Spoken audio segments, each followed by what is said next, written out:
오늘 대단히 충격적인 이 말씀은 앞으로 약 4주 동안 한 가지 가문에 흐르는 3대에서 4대까지 저주를 끊으라는 그 주제를 가지고 여러분에게 말씀을 소개하겠습니다.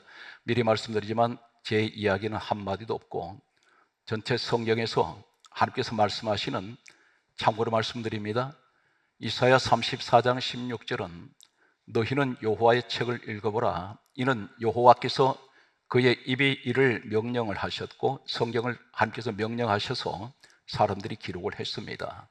디모데후서 3장 16절에는 모든 성경은 하나님의 감동으로 기록이 되어 있습니다.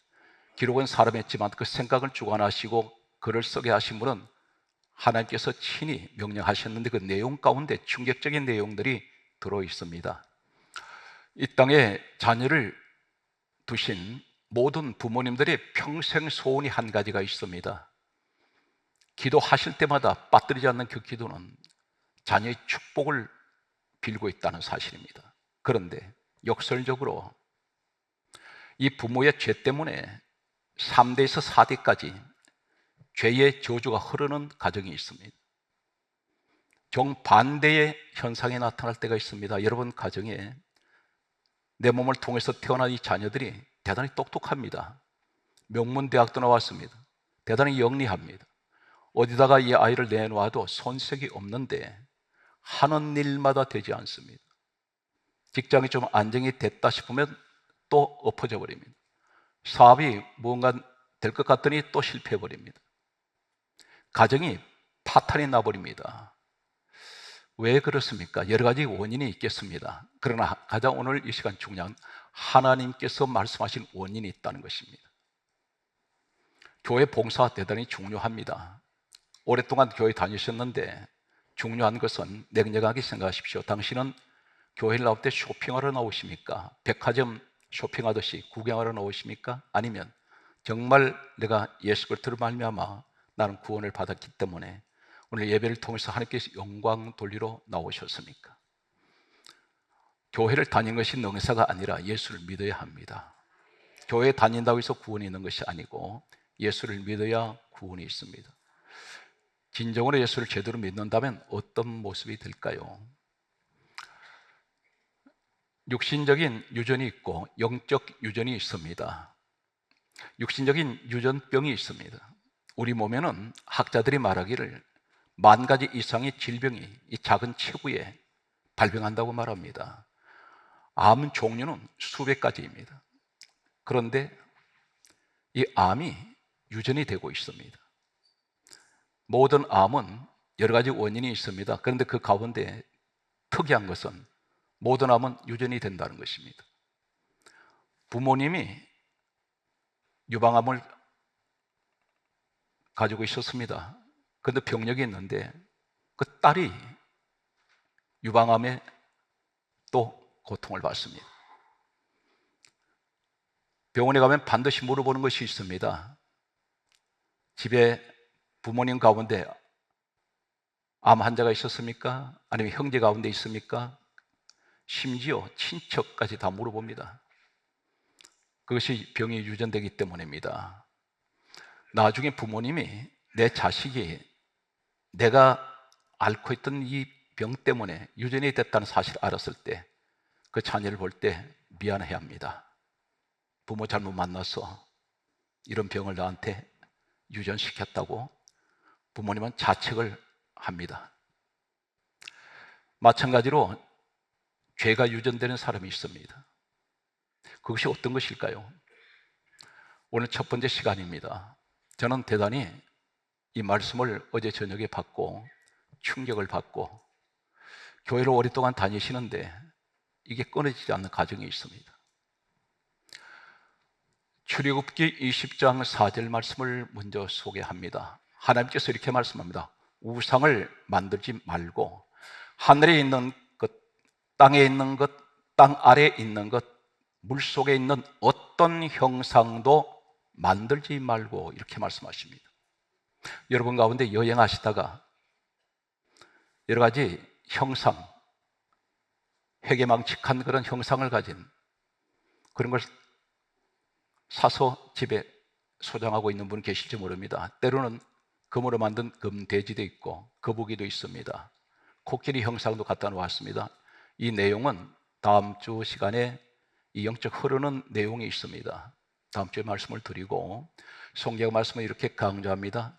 출애굽기 20장 5절에 그것들에게 절하지 말고, 여기서 대단히 중요한 말씀을 합니다. 우상을 만들지 말고 하늘에 있는 것이나 땅에 있는 것이나 물 속에 있는 것이나 땅 아래에 있는 것들을 어떤 형상도 만들지 말고 그것들에게 절하지 말고, 그리고 하신 말씀이 나를 미워하는 자의 죄를 갚되 3, 4대까지 이르게 하리라, 이렇게 말씀하십니다.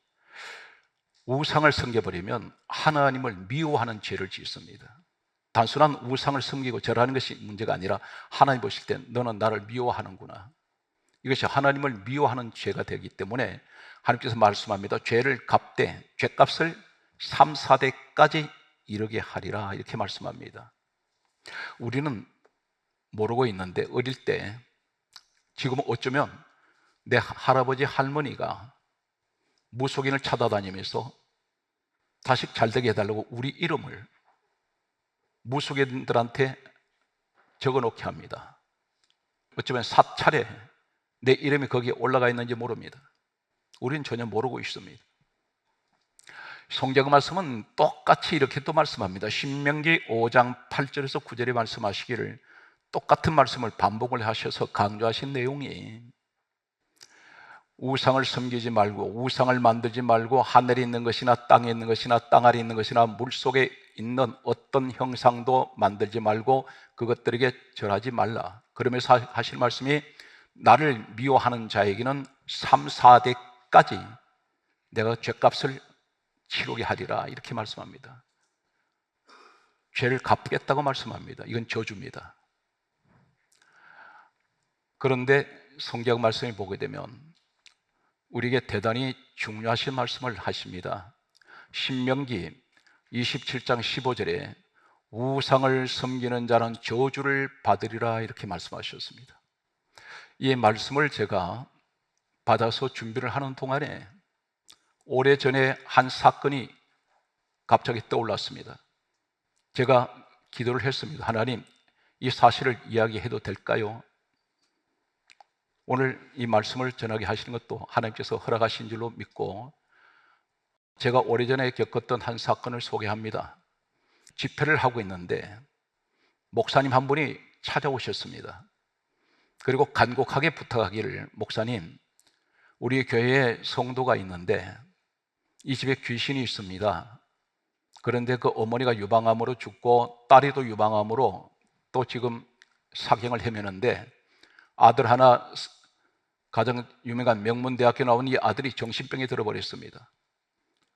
그래서 목사님, 제발 부탁하는데 3일 동안만 작정 예배를 좀 드려주십시오, 그렇게 부탁을 했습니다. 그래서 그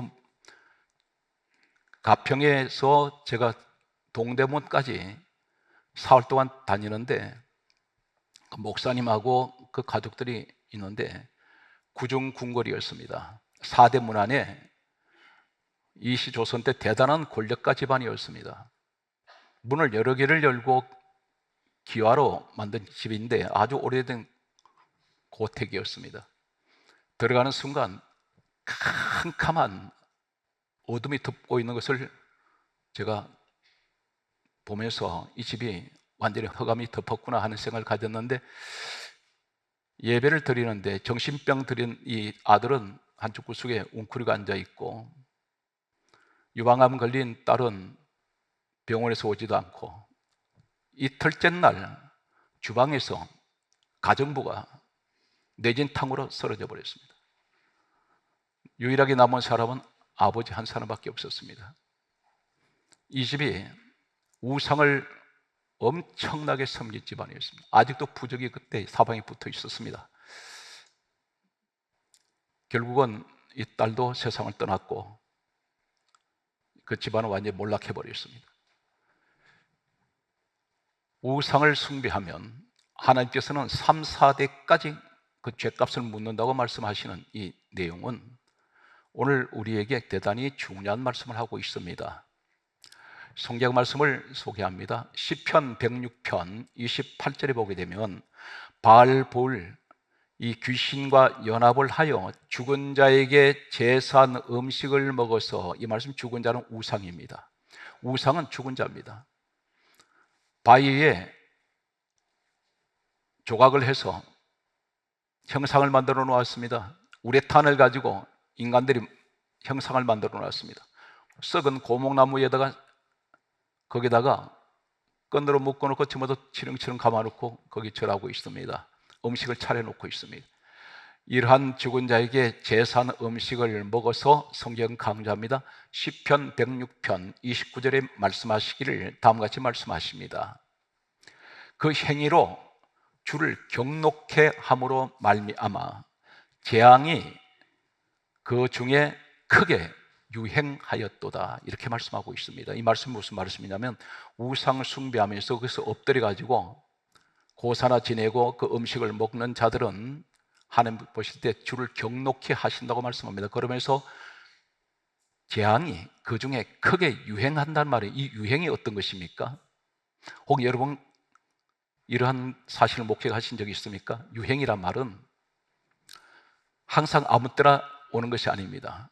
꼭 계절이 있고 때가 있습니다. 시기가 있는데 전염병이 유행할 때가 반드시 때가 있듯이 패션도 유행의 때가 있습니다. 우리 집에 무엇인가 될 만하면 꼭 주기적으로 그때만 되면 꼭 1년 이맘때만 되면 문제가 찾아옵니다. 이것이 바로 유행입니다. 계속해서 이게 찾아오는데 이것을 알고 봤더니 영적으로 우연이 아니라 오늘 하나님 말씀한 시편 106편 29절 말씀 그대로입니다. 성경 말씀은 이렇게 말씀하고 있습니다. 시편 106편 36절 말씀에 보면 하시는 말씀이 우상을 섬김으로 그것이 너희에게 올무가 되었도다, 이렇게 말씀합니다. 올무가 무엇입니까? 나를 사로잡아 버립니다. 묶어버립니다. 내가 어떻게 묶여가지고 꼼짝을 못하게 됩니다. 이것이 우리가 영적으로 흐르는 유전이라고 할 수가 있습니다. 성경 말씀을 계속해서 소개하겠습니다. 우리가 잘 알고 있는 성경 말씀에 야곱의 부인 가운데 라헬이라는 여자가 있습니다. 이 라헬은 야곱이라는 남편이 7년 처가살이해서 얻은 아내입니다. 대단히 사랑했던 10년이면 강산이 변하는데 14년을 한 여인을 위해서 몸바쳐서 종살이하고 그 대가로 이 아내를 얻었습니다. 그런데 이 아내가 가장 먼저 죽습니다. 왜 그럴까요? 아무리 외모가 출중하고 똑똑하고 배경이 좋아도 무사람들한테 사랑을 받아도 성경이 이렇게 강조합니다. 창세기 31장 19절에 보면 라헬이 친정 아버지 드라빔을 도둑질합니다. 이 드라빔은 우상입니다. 이 드라빔이라는 게 어떤 것이냐, 하나의 조각한 형상인데 사람 한 뼘 손만한 것입니다. 이걸 갖고 있습니다. 가정 수호신이라 해서 가정을 지켜준다고 생각합니다. 지금으로 말하면 하나의 부적 같은 것입니다. 이 여인이 드라빔을 좋아한 나머지 친정 아버지 것을 훔쳐서 가져갑니다. 라반이 친정 아버지가 뒤따라와서 내 드라빔 누가 가져갔느냐고 묻습니다. 이때에 이 여인이 어떤 모습을 가지고 있느냐면 성경 말씀을 보게 되면 창세기 31장 34절에서 35절에 보게 되면 낙타 안장 아래 드라빔을 숨겨놓고 거기에 깔고 앉습니다. 그리고 하는 말이 내가 지금 경수 중이니까 내려오지 못하겠습니다. 끝까지 친정 아버지가 좋아하는 드라빔 우상을 뺏기지 않습니다. 이것을 아버지 것을 드라빔을 좋아한 나머지 그것을 끝까지 내놓지 않습니다. 결과는 어떻게 되느냐면 이 여인은 창세기 35장 19절에 가장 먼저 세상을 떠나버립니다. 하나님 이 생명 걷어버립니다. 우상 숭배는 이런 비참한 결과를 가져옵니다. 성경 말씀을 계속해서 찾아보면 성경이 이렇게 강조하고 있습니다. 마태복음 9장 2절에 보면 중풍병자가 있습니다. 예수님 앞에 나왔습니다. 중풍병자에게 예수님께서 뭐라고 그러시냐면 너 죄 사함을 받았느니라. 죄 때문에 중풍병이 왔다는 것입니다. 그런데 예수님이 그 중풍병의 원인을 아시고 죄를 사해 주셨습니다. 그러니까 이 중풍병이 치료되어 버립니다. 이 사실 앞에 무엇을 느낍니까? 죄 때문에 병이 올 수 있다는 것입니다. 한 군데를 더 소개합니다. 예수님께서 38년 된 병자를 찾아가셨습니다. 38년 동안 투병합니다. 어떤 약을 써도 되지 않습니다. 왜 그러냐면 영적으로 온 병이기 때문에. 요한복음 5장 14절에 예수님께서 이 38년 된 병자를 고쳐주시면서 이렇게 말씀합니다. 더 심한 것이 생기지 않도록 다시는 죄를 범하지 말라. 이 죄 문제 때문에 왔다는 것입니다. 우리 주변을 보게 되면 단순한 내가 잘못해서 실수해서가 아니라 하나님 앞에 이 죄 때문에 질병이 올 수 있습니다. 환난도 올 수 있습니다. 그런데 우리는 원인 분석을 못합니다. 그러나 말씀을 갖다 대면 정확하게 드러난다는 사실입니다. 사랑하는 성도 여러분, 우상숭배는 이렇게 무섭습니다. 성경 말씀은 계속해서 이렇게 강조합니다. 이스라엘 초대왕 사울왕이 있습니다. 이 사울왕은 왕이 될 수 없는 사람이었습니다. 그런데 하나님께서 왕으로 세우셨습니다. 그런데 이 사람이 왕이 되고 난 후에 하나님을 배신해 버립니다. 사무엘상 16장 14절에 보면 악령이 이 사람을 잡아버립니다. 악령이 귀신령이 들어갈 때에 이 사람이 어디를 찾아가느냐면 성경 말씀을 보게 되면 사무엘상 28장 7절에 보게 되면 신접한 여인을 찾아갑니다. 무속인을 찾아갑니다. 결과는 사무엘상 31장 4절에 자신이 믿었던 칼을 가지고 자살해 버립니다. 성경 말씀은 우리가 잘 알고 있는 가룟 유다가 있습니다. 가룟 유다, 예수님이 가장 사랑했던 제자 중에 한 사람입니다. 왜 그러냐면 이 사람은 바로 재정을 맡겼던 사람입니다. 재무일을 했던 사람입니다. 대단히 머리가 수학이 비상한 사람입니다. 그런데 성경 말씀은 이 사람이 돈의 욕심을 가졌을 때에 요한복음 13장 2절에 마귀가 가룟 유다에게 생각을 집어넣습니다. 예수 팔으라고. 은 30에 팝니다. 은 30이 얼마인지 아십니까? 한 사람 종의 몸값입니다.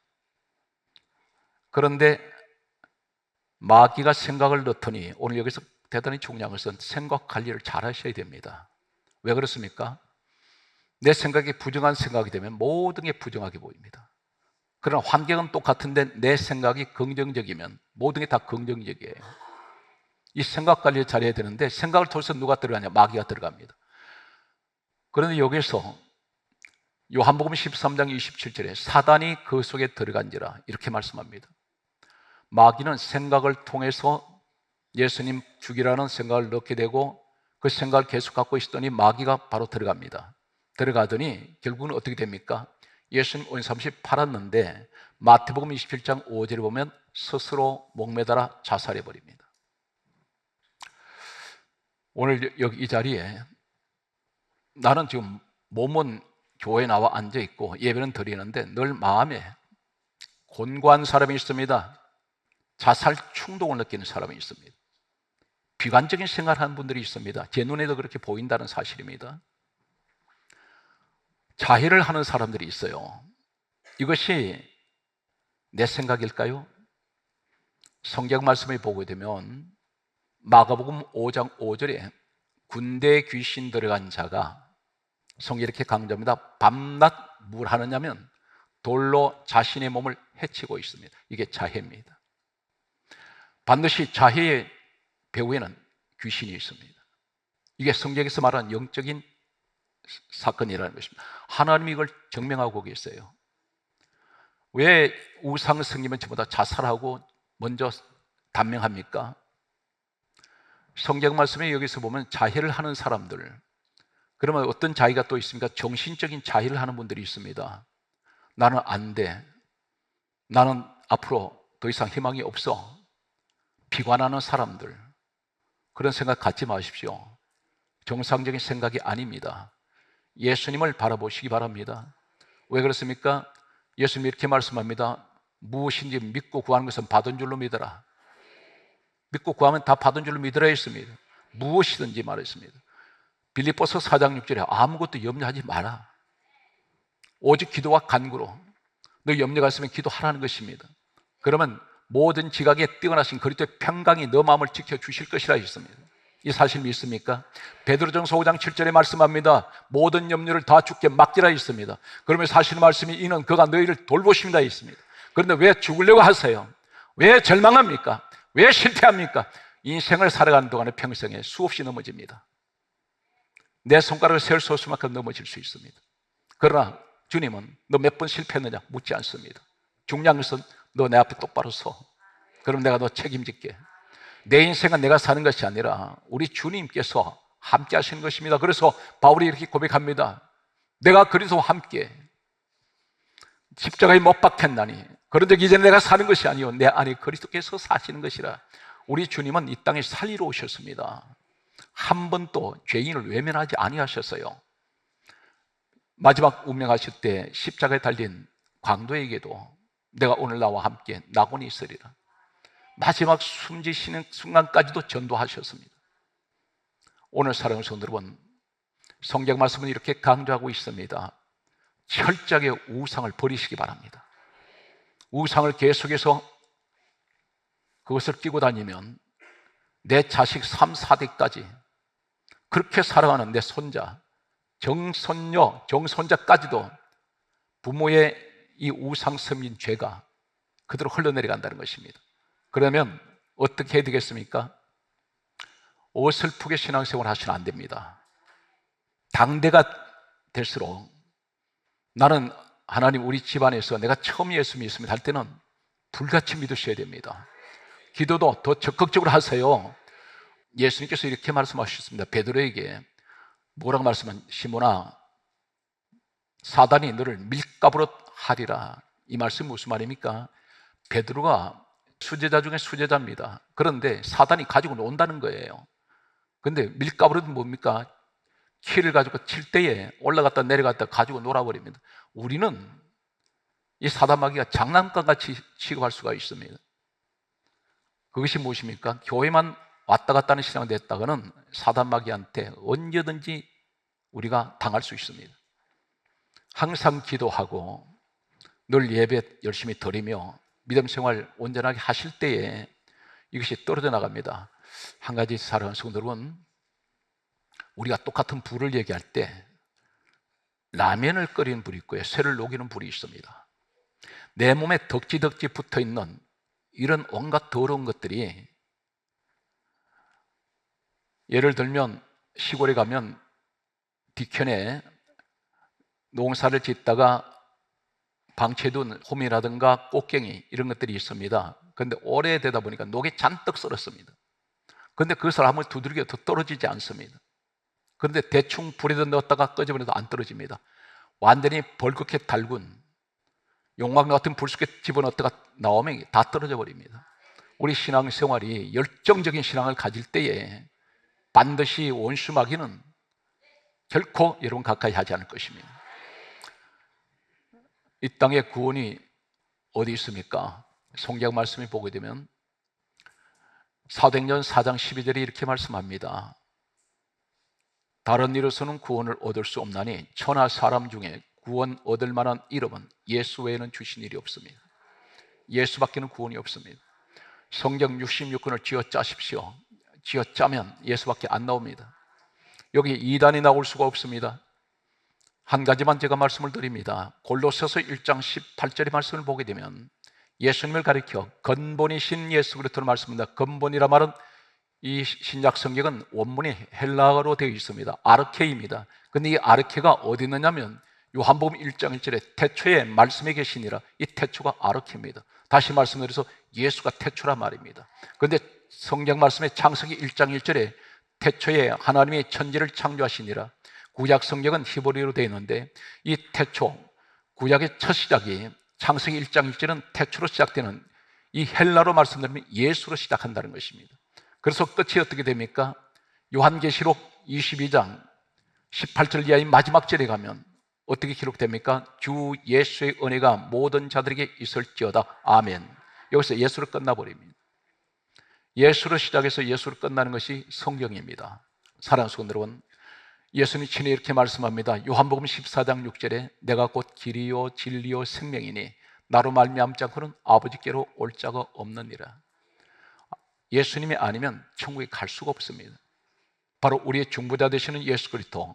그래서 성경 강자입니다. 요한복음 5장 39절에 이 성경은 내게 대하여 증언하는 것이다. 사랑하는 성도 여러분, 홍해바다 아십니까? 노아의 방주 아십니까? 창세기 18장에 나타나는 야곱의 베델에서 사닥다리를 아십니까? 공통점이 하나 있습니다. 한 개씩입니다. 홍해바다 길이 하나고 노아의 방주도 한 척이고 베델의 사닥다리가 하늘과 땅 사이에 서 있는 것이 한 개 사닥다리밖에 없습니다. 누구를 얘기한 자십니까? 우리의 생명의 길은 예수 그리스도의 길입니다.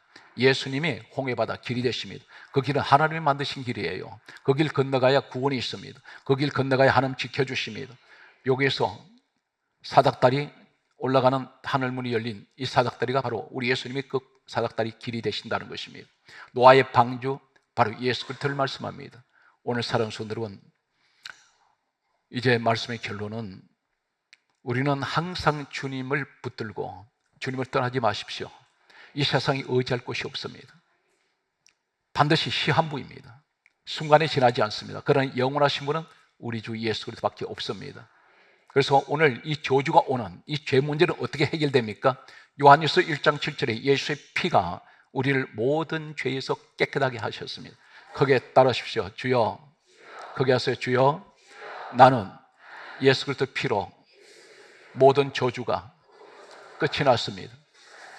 갈라디아 3장 13절에 이렇게 말씀합니다. 그리스도께서 우리를 위하여 저주를 받은 바 되사 율법의 저주에서 우리를 속량하셨습니다. 예수님께서 속량이라 말은 나의 저주를 예수님 대신 그것을 값을 지불하셨습니다.